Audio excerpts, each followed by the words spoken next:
if you have dry air in your house in the wintertime, the first thing that you should probably do is air seal your house as best Yes. as you can, because limiting where that air comes into the house in the first place is like your first priority. Because really, if you all you do is put a humidifier on your system without air sealing it, it's kind of like putting a band-aid on a gushing artery or something like that. Yeah.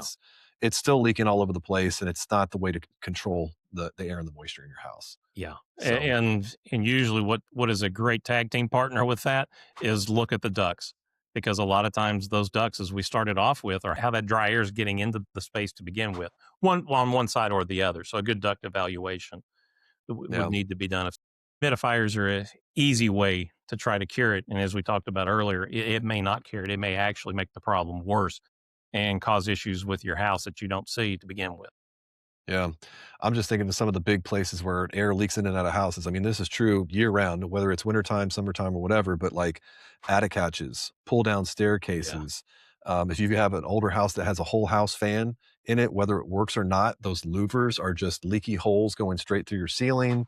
If you have laundry chutes, a lot of times will also be open to attic spaces. Those are just basically a small chimney in the middle of your house that's a lot of times open to an attic space.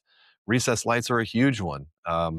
There's a guy, he's since passed, Bob Guesswine from Energy Pros and the Harrison County REMC, used to work there for many years.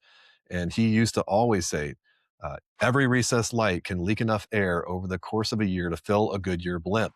And that is a great visual Whoa. demonstration of like how much volume of air every one of these recessed. And so you go through your house, and some of these houses have 20, 30, 50, Yeah. 100 recessed lights in them.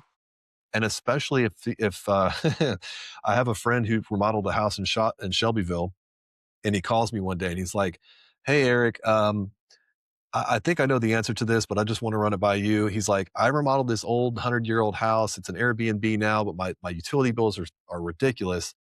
And I installed these like wafer thin LED lights in the ceilings, and there's probably 75 of these lights in the ceiling. Hmm. And it's not the kind that has a can light where you would screw it like an LED retrofit kit screws into the existing can.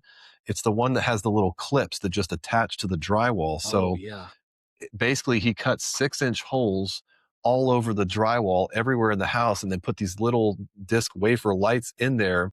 So you got Swiss cheese ceilings basically all Yeah. over your house, just leaking air constantly. And I was like, bro, you got a lot of air sealing work to do. Luckily, you could caulk those things to the ceiling. Use like big stretch caulk or something that's got some silicone in it. Hmm. They also have you can buy aftermarket gaskets on Amazon, and I'll drop a link in the description if anybody wants to buy this if you have this issue in your house.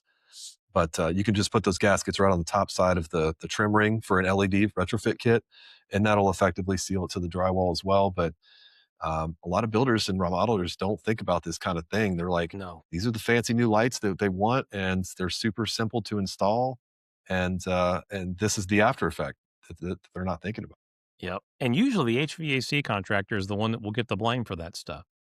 Yeah, It's odd how that works. Years ago, we yeah, had, well, it's been a long time ago when I was a contractor, but we had done a geothermal installation up in Scott County, outside of Georgetown. The system had probably been running for, I'm going to say a year, but we had a really cold winter. And this system was tested, balanced. I mean, we went through, rated the performance of it and everything. So we knew how this thing was working. And they said, our electric bills have gone through the roof this summer or this winter, and we don't know why.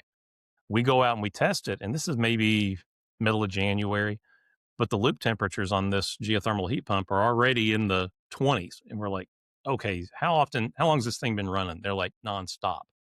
mm, So loop temperatures, we knew the loop was sized right and installed right because it was the guy we've used for years.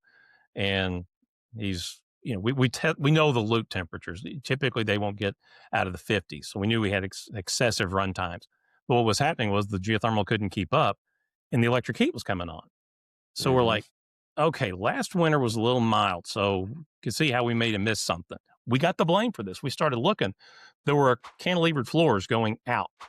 And we started looking, and you could kind of see daylight.